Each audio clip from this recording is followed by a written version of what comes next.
नमस्कार दोस्तों, मेरे YouTube चैनल में आप सभी का स्वागत है। और इस वीडियो में हम अपने करंट अफेयर्स की जो सीरीज हम चला रहे हैं, उसमें आज हम प्रश्न 81 से लेकर के 90 तक डिस्कशन करेंगे। ये प्रश्न बेहद महत्वपूर्ण है आगामी परीक्षाओं के लिए, तो आप इसको स्किप ना करें, इसको ध्यान से देखिए, क्योंकि 10 क्वेश्चन कोई बहुत ज़्यादा क्वेश्चन नहीं है। इसको आप आसानी से याद कर सकते हैं। और 80 तक जो प्रश्न है वो हमने अपने पिछले वीडियोज़ में आपको दे रखा है, तो आप वहाँ जाइए, प्लेलिस्ट में आप वहाँ से आराम से उसको देख सकते हैं। तो चलिए हम अपने पहला वाक्य की तरफ चलते हैं कि उठो, जागो और तब तक न रुको जब तक कि लक्ष्य ना प्राप्त हो जाए। स्वामी विवेकानंद ने ये कहा था। यानी कि अगर आपने कोई लक्ष्य, किसी भी एग्जाम को पास करने का लक्ष्य अगर आपने बना लिया है, तो आप लक्ष्य से ना हटो, चाहे जो कुछ भी हो जाए, और तब तक ना हटो जब तक कि आपको लक्ष्य ना प्राप्त हो जाए। ठीक है, तो इसी कोट के साथ हम अपने सेशन को आगे बढ़ाते हुए चलते हैं प्रश्न नंबर 81 की तरफ। प्रश्न नंबर 81 क्या है? संगीता रेड्डी सत्र 2019-2020 के लिए उद्योग व्यापार जगत की संगठन है फिक्की, इसकी नई अध्यक्ष दिसंबर में ये बनी है। और हम बताएं कि फिक्की का जो फुल फॉर्म क्या है। FICCI federation of Indian chambers of commerce and industry. क्या है? Federation of Indian chambers of commerce and industry. ये आपसे एग्जाम में पूछा जाता है। जैसे प्रश्न पूछा कि फिक्की की नई अध्यक्ष कौन है, तो फिक्की की नई अध्यक्ष कौन है? संगीता रेड्डी हैं। आपको संगीता रेड्डी के बारे में बता दें कि फेमस हॉस्पिटल जो है अपोलो हॉस्पिटल ग्रुप, इसकी संयुक्त प्रबंधक निदेशक ये रही हैं।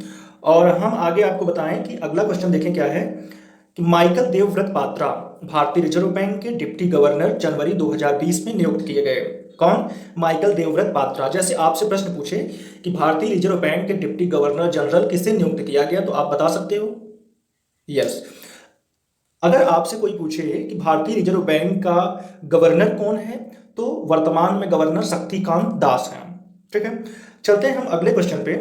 83 नंबर 69वें मिस वर्ल्ड प्रतियोगिता लंदन में संपन्न हुआ, और इसमें भारत सहित 111 देशों की सुंदरियां फाइनल में शामिल हुई। और जमैका की 23 वर्षीय टोनी एन सिंह इस प्रतियोगिता की विजेता रही है। अगर इस प्रतियोगिता की उप विजेता की बात करें, तो प्रथम उप विजेता फ्रांस की ओफेली मेजिनो हैं, और द्वितीय उप विजेता भारत की सुमन राव हैं। ठीक है, ये आप सुमन राव को देख सकते हैं, ये हैं सुमन राव, मॉडल हैं एक। फिर हम बात करते हैं 84 नंबर क्वेश्चन की कि भारतीय जो प्रवासी भारतीय दिवस 9 जनवरी को मनाया गया। प्रवासी भारतीय दिवस कब मनाया जाता है, तो प्रश्न ये आपसे पूछ सकता है, तो आप बताओ कि 9 दिसंबर को मनाया जाता है। यह दिवस महात्मा गांधी के लगभग 20 वर्षों के विदेश प्रवास के पश्चात महात्मा गांधी के जब दक्षिण अफ्रीका से भारत लौटे, तो उस उपलक्ष्य में 9 जनवरी से को ये प्रवासी भारतीय दिवस मनाया जाता है। अगर हम बात करें कि कब महात्मा गांधी आए थे, तो 1915 यानी 9 दिसंबर 1915 को महात्मा गांधी दक्षिण अफ्रीका से भारत लौटे थे। ठीक है, चलते हैं हम अपने अगले प्रश्न की तरफ। अगला प्रश्न है कि विश्व हिंदी दिवस कब मनाया जाता है, तो विश्व हिंदी दिवस 10 जनवरी को मनाया जाता है। और पहला विश्व हिंदी दिवस 10 जनवरी 1975 को नागपुर में मनाया गया था। अक्सर हम कंफ्यूज होते हैं, हमसे पूछा जाता है हिंदी दिवस कब मनाया जाता है, तो हम कंफ्यूज हो जाएंगे, क्योंकि हिंदी दिवस कब मनाया जाता है वो अलग प्रश्न है, और विश्व हिंदी दिवस कब मनाया जाता है वो अलग प्रश्न है। अगर आपसे कोई पूछे कि हिंदी दिवस कब मनाया जाता है, तो आप बताओगे 14 सितंबर। विश्व हिंदी दिवस कब? 10 जनवरी।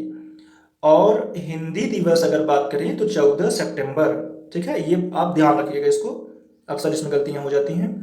विश्व हिंदी दिवस 10 जनवरी और हिंदी दिवस 14 सितंबर को। ठीक है, अगला क्वेश्चन हम देखते हैं। विश्व युवा दिवस 23वां राष्ट्रीय युवा दिवस महोत्सव का आयोजन लखनऊ में 12 से 16 जनवरी 2020 को संपन्न हुआ।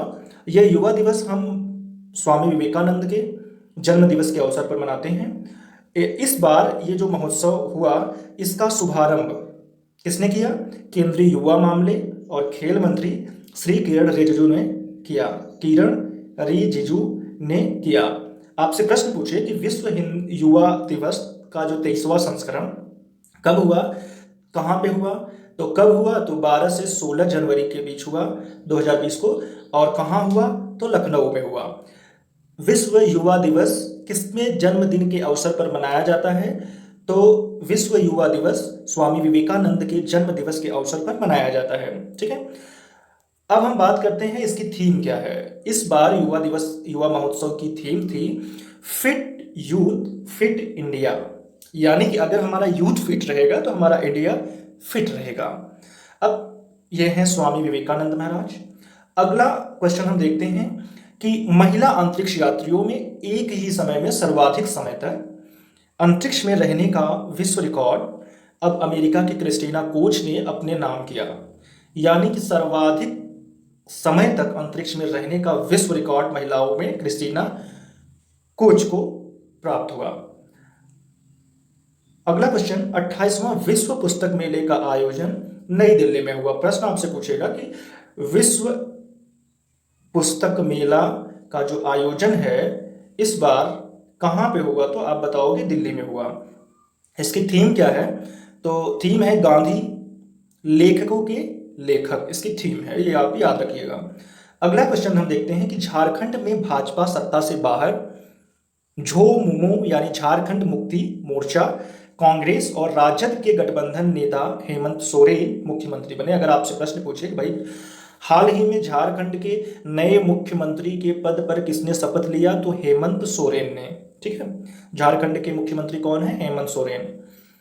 अब अगला क्वेश्चन हम देखते हैं कि जलवायु परिवर्तन पर संयुक्त राष्ट्र फ्रेमवर्क कन्वेंशन की कॉन्फ्रेंस ऑफ पार्टीज का 25वां सम्मेलन COP25 कहाँ पे हुआ, तो स्पेन की राजधानी मैड्रिड में। कब हुआ, तो 2 से 15 दिसंबर 2020 को संपन्न हुआ।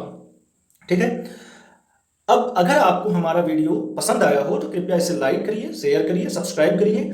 और किसी भी तरीके की अगर आपको कैरियर संबंधी कोई भी सुझाव अगर आपको चाहिए कि हमने ये डिग्री ली है या हमने 12वीं क्लास पास की है या ग्रेजुएशन किया है, इसके बाद अगर आपको ये ना समझ में आ रहा हो कि हमें आगे क्या करना है, तो आप हमें कमेंट बॉक्स में लिखिए, उसका समाधान हम जल्द से जल्द करेंगे। तो ओके, थैंक यू।